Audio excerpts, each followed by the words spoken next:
We have a choice to keep America the land of the free with great respect for the brave, a nation of free thinkers, inventors, pioneers with boundless opportunity and future triumphs ahead.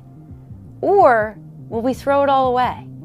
Will we use central planning and communist China as an excuse to abandon our Constitution and inalienable rights?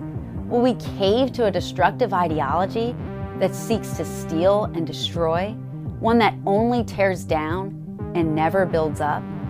Will we cower to intimidation and threats from Marxists and big tech censors and those who practice groupthink?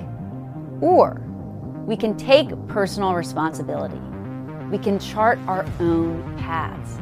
We can seize on the tremendous potential made possible by the gifts of life, liberty, and the pursuit of happiness.